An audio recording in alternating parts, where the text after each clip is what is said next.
Taiji. Now, I'm an old football coach, and my background is kinesiology. In other words, I do understand the body a bit.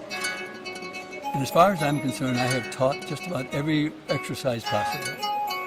But I tell you, the one that's really grabbed me, that tells me, hey, this is it, is the Taiji. Actually, it's better pronounced Taiji. So next time you're at a cocktail party, you say Taiji, you don't say Taiji. So what I did is somewhere in about early 70s, I learned it and I taught at Saddleback College and decided to introduce it to the class. And it was a smashing success right off the bat, as yoga was just a little bit earlier than that, because they understood it.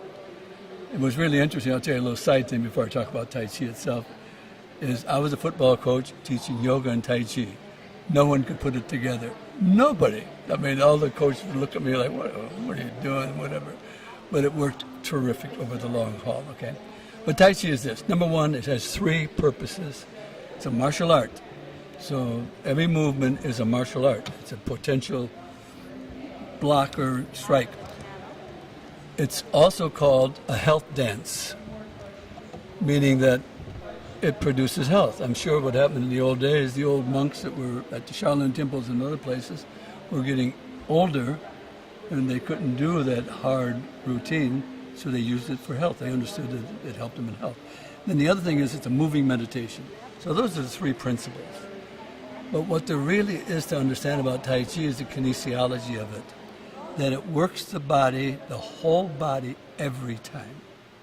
It would never do this. It would do this. It would move the core, and then you would move the arms. It never moves the arms first. So it's very powerful, every move. Just this simple little move is from the core.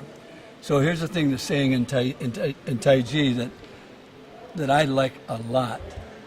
It says Taiji, this is from probably the Taoist or the Shaolin Temple, is rooted in the feet. It means you're connected to earth. You have that earth all the time. You're strong. He said then the energy bursts through the legs, and that's because you sit like a tiger does not jump unless they crouch first. So it's kind of like a sinking. We call it sinking, but it's crouching. And then as you let go, it bursts through the legs. And then the next thing you learn is it's commanded by the waist. And they mean it. When they say waist commander, they mean it. This is it, the core. This is us physically. If you want to stay healthy, this is what you've got to keep moving.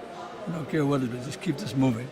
The next thing it says is propelled through the spine. So what happens is that it moves up to the scapula, which controls the upper back, so this happens. That's why they never lift their shoulders or whatever. And then, which is nice, it's telling you to relax and release. It says it flowers in the hand, okay?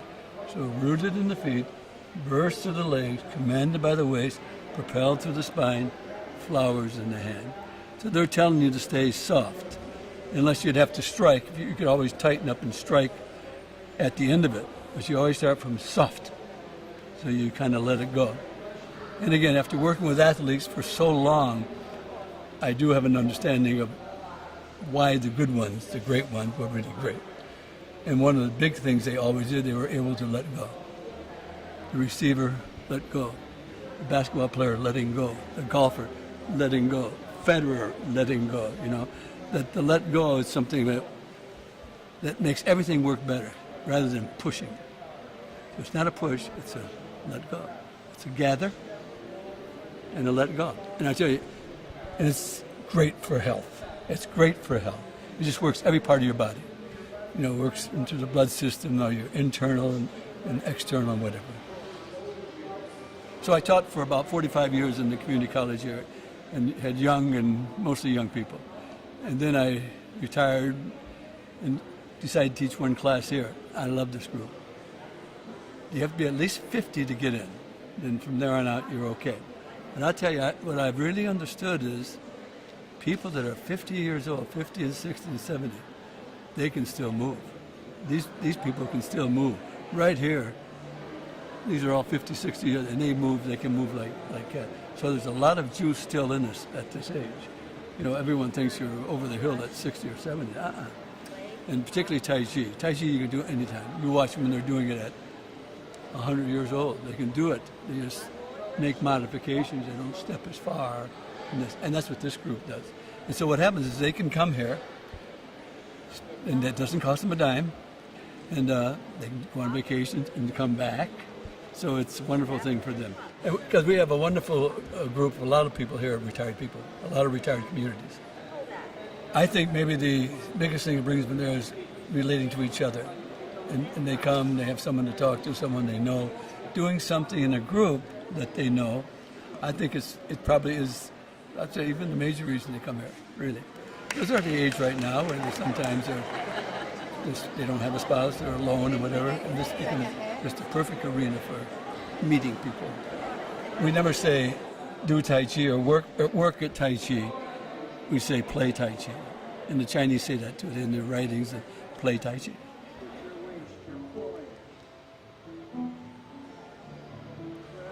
This group right behind me is a beginning group. This group over here, to my left, have been here for 20, 30 years doing theirs. This group here is what's called an intermediate group.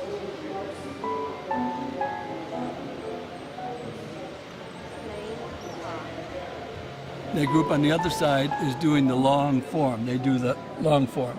So this is beginning form, intermediate form, and the other two groups are doing long form.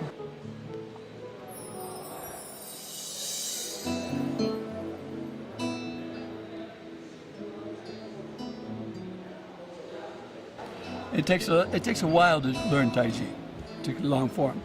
So we have a short one that they can learn quickly and have something they can memorize. From the Kwa, not the arms. The Kwa will pull her down. Watch. Her Kwa moves first, and then the arms follow. So always from the core, from the Kwa.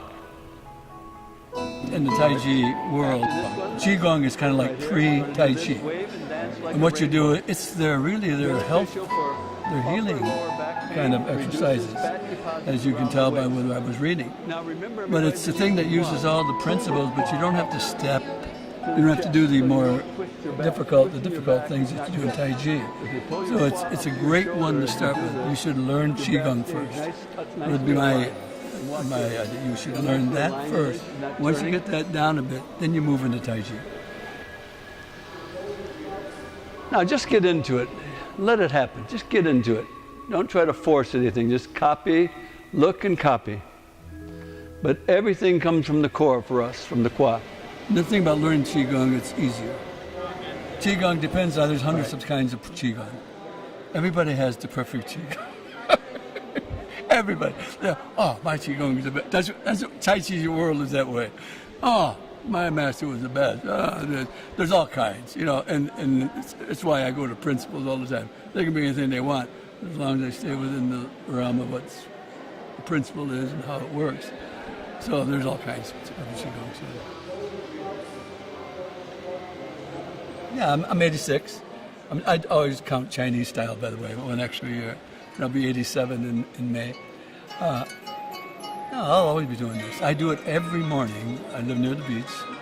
Every morning, I get up, do my Tai Chi, then go to the local, what we call Coyote Grill, eat a greasy breakfast. A perfect combination. Perfect combination. Little yin and little yang. So I do it every morning, and it gets me up. I mean, I have something to look forward to getting out of bed. I think, personally, that growing old is just a mental thing. I mean, as long as you're young inside, I don't care. If you're just lying around, I mean, I think that's what it's all about.